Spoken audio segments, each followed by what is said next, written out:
মমতার অন্যতম প্রস্তাবকের বাড়িতে আইটি রেড, মনোনয়নপত্রে প্রস্তাবক মিরাজ শাহর বাড়িতে তল্লাশি, এলগিন রোডের বাড়িতে তল্লাশি আয়কর দফতরের।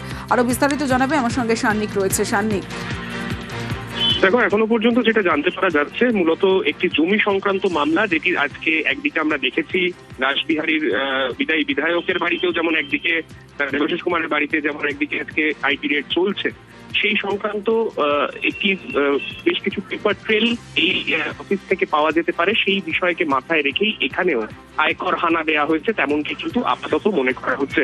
মূলত যে জায়গাটায় এই হানা চলছে, এই মিরাজ শাহ, যিনি আমরা যেমনটা তুমি বলছিলে কিছুদিন আগেই আমরা দেখলাম ভবানীপুরের তৃণমূল প্রার্থী মমতা বন্দ্যোপাধ্যায় তার প্রস্তাবক হিসেবে সই করেছিলেন মিরাজ শাহ। আর সেই মিরাজ শাহের বাড়িতে যিনি একজন ট্যাক্সেশনের ক্ষেত্রে যিনি একজন অ্যাডভাইজার হিসেবেও যার পরিচিতি রয়েছে, সেই মিরাজ শাহের বাড়ি থেকে ট্যাক্সেশন সংক্রান্ত যে বিষয়গুলিকে নিয়ে মূলত আরো বেশ কয়েকটি জায়গায় আয়কর দপ্তর হানা দিয়েছে, সেই বিষয়ের ট্যাক্সেশন সংক্রান্ত বেশ কিছু নথি এখান থেকে মিলতে পারে, তেমনটাই কিন্তু আয়কর দপ্তরের আধিকারিকদের ধারণা, এবং সেই কারণেই আজকে সকাল প্রায় 5:30 থেকে আজকে এই অভিযান চলছে।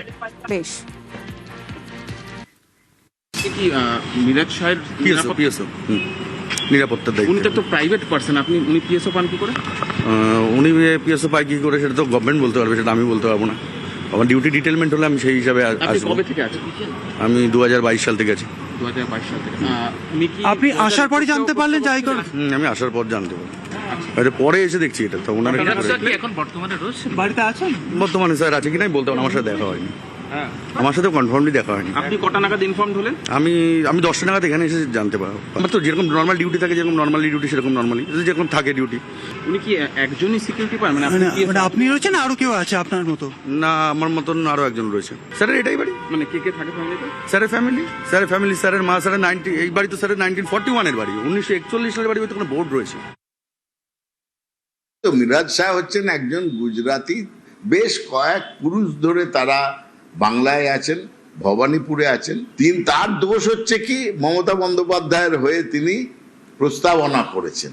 কতখানি বিজেপি প্রতিহিংসা পরায়ণ, কতখানি এদের অসহিষ্ণুতা সহ্য করতে পারবো না। মমতা বন্দ্যোপাধ্যায়ের হয়ে প্রস্তাব দিয়েছ, তোমাকে আইটি দিয়ে তোমাকে হ্যারাস করবো।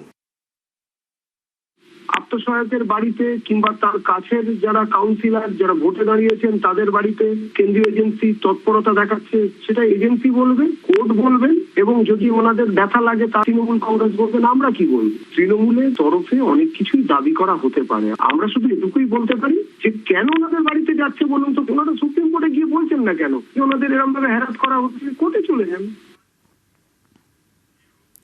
আইটি স্ক্যানারে দেবাশিস কুমার, ভোট আসতেই ফের অ্যাকশনে কেন্দ্রীয় সংস্থা। দেবাশিস কুমারের 3 ঠিকানায় আইটি হানা, রাসবিহারীর বিধায়ক ও তৃণমূল প্রার্থীর বাড়িতে তল্লাশি, মনোহরপুকুর রোডের বাড়িতে আয়কর দফতরের অভিযান, দেবাশিস কুমারের নির্বাচনী কার্যালয়েও হানা আইটির, আর্থিক বেনিয়মের অভিযোগে আয়কর অভিযান।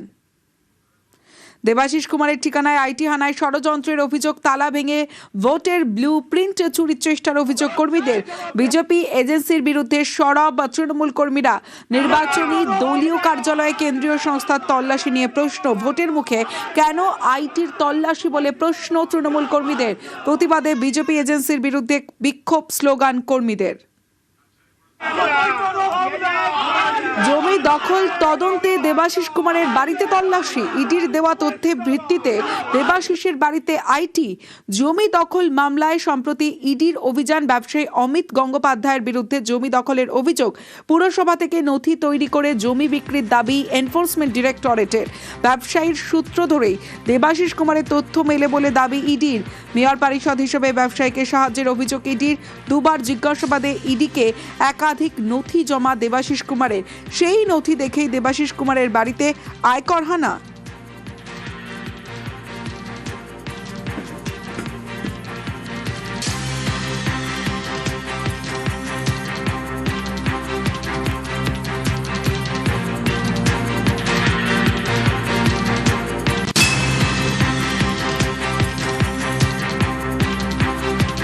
হারবে জেনে কেন্দ্রীয় এজেন্সিকে দিয়ে তল্লাশি, কোচবিহারের সভা থেকে চড়া সুর মমতা বন্দ্যোপাধ্যায়ের। আজকে কালো টাকার হুন্ডি নিয়ে বাংলায় বসে আছেন, আর তৃণমূল কংগ্রেস পার্টির অফিসে রেড করছেন, ক্যান্ডিডেটের বাড়িতে গিয়ে রেড করছেন, আমার প্লেন রেড করতে আসছেন, আমার সিকিউরিটিতে রেড করছেন। নির্লজ্জ বেহায়া একটা রাজনৈতিক দল সামনাসামনি লড়াই করতে পারে না, ভীতু কাপুরুষ। ওদের বিসর্জন দিন।